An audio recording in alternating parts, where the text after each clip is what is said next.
একটা স্বাধীন দেশের মধ্যে একটা ঘাতক গুলি করে এবং তার সাথীরা সহ কিভাবে নির্বিঘ্নে আমাদের দেশ থেকে পালিয়ে আমাদের বর্ডার ক্রস করে এবং সেখানে কাঁটাতারের বেড়াকে তিনি ডেঙ্গিয়ে কিভাবে উপরে ভারতে গেল, এটা আমাদের বোধগম্য নয়। আমরা পরিষ্কারভাবে বলছি,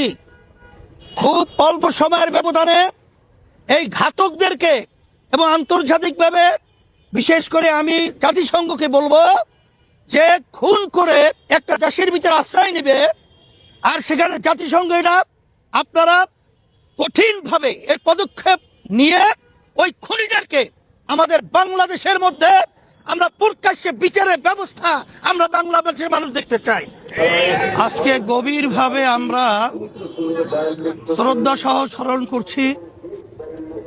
আমাদের দেশের গৌরব শরীফ ওসমান হাদি, যে বাংলাদেশের ভিতরে এই দেশ প্রেমিকদের ইতিহাসে আজকে জীবন বিসর্জন করে আজকে ইতিহাস রচনা করেছে। আমরা সর্বপ্রথম আল্লাহ রাব্বুল আলামিনের কাছে দোয়া করছি, আল্লাহ যেন তাকে শাহাদাতের দরজা দান করেন, আল্লাহ যেন তাকে মাফ করে দেন। আর সাথে সাথে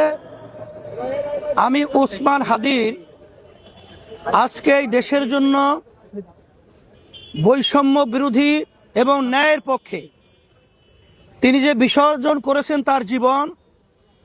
এর মাধ্যমে আমাদের সারা দেশের মানুষের কাছে তিনি চিরজীবন ইতিহাস হয়ে থাকবেন এবং দেশ প্রেম তার মাধ্যমে আমাদের মধ্যে যেটা উল্লেখযোগ্যভাবে আমাদের দেশপ্রেম আরও বেড়ে গেছে। এবং আমি সকলকে, বিশেষ করে বাংলাদেশের প্রতিটা নাগরিককে আমি অনুরোধ করব যে আজকে আমরা যদি সবাই দেশের জন্যে, ন্যায়ের জন্যে এবং ইনসাফ রক্ষার জন্যে আমরা যদি সব একাকার হয়ে যদি আমরা বুলন্দ আওয়াজ তুলতে পারি, তাহলে জালেম যারা রয়েছে, খুনি যারা রয়েছে, যারা ঘাতক রয়েছে, যারা দেশদ্রোহী এবং তাবেদার এই দেশকে গোলাম বানাবার যারা চিন্তা করছে, তারা আল্লাহর রহমতে আমাদের দেশকে তারা গ্রাস করতে পারবে না ইনশাআল্লাহ। আমি বর্তমান অন্তর্বর্তীকালীন সরকার সহ প্রশাসনকে বলবো যে একটা স্বাধীন দেশের মধ্যে দিনে দুপুরে এইভাবে একটা উল্লেখযোগ্য ব্যক্তিত্বকে গুলি করে পাখির মতো যেভাবে তাকে লুটিয়ে ফেলানো হলো, এখানে প্রশাসনের যে দায়িত্ব পালন করার কথা ছিল, আমরা হতবাক হয়েছি যে তারা দায়িত্ব পালন করতে অনেকাংশে ব্যর্থ হয়েছে। আমরা যেটা শুনছি যে একটা স্বাধীন দেশের মধ্যে একটা ঘাতক গুলি করে এবং তার সাথীরা সহ কিভাবে নির্বিঘ্নে আমাদের দেশ থেকে পালিয়ে আমাদের বর্ডার ক্রস করে এবং সেখানে কাঁটাতারের বেড়াকে তিনি ডেঙ্গিয়ে কিভাবে উপরে ভারতে গেল, এটা আমাদের বোধগম্য নয়। আমরা পরিষ্কারভাবে বলছি, খুব অল্প সময়ের ব্যবধানে এই ঘাতকদেরকে এবং আন্তর্জাতিকভাবে বিশেষ করে আমি জাতিসংঘকে বলবো যে খুন করে একটা দেশের ভিতরে আশ্রয় নেবে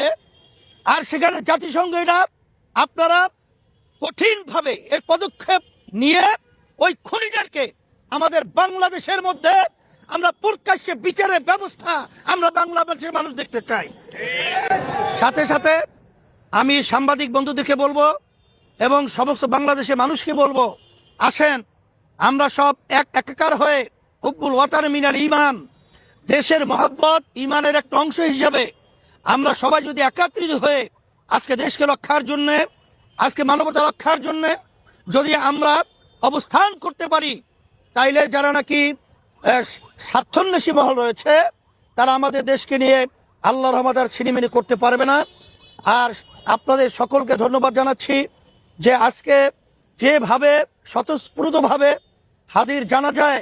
মানুষগুলো যেভাবে স্বতঃস্ফূর্ত উপস্থিত হয়েছে, এর মাধ্যমে জানান পরিষ্কার হয়ে গেছে যে এ দেশকে নিয়ে যারা ছিনিমিনি করতে চাবে তাদের এই হীন স্বার্থ আল্লাহর রহমতে বাস্তবায়ন হবে না ইনশাআল্লাহ।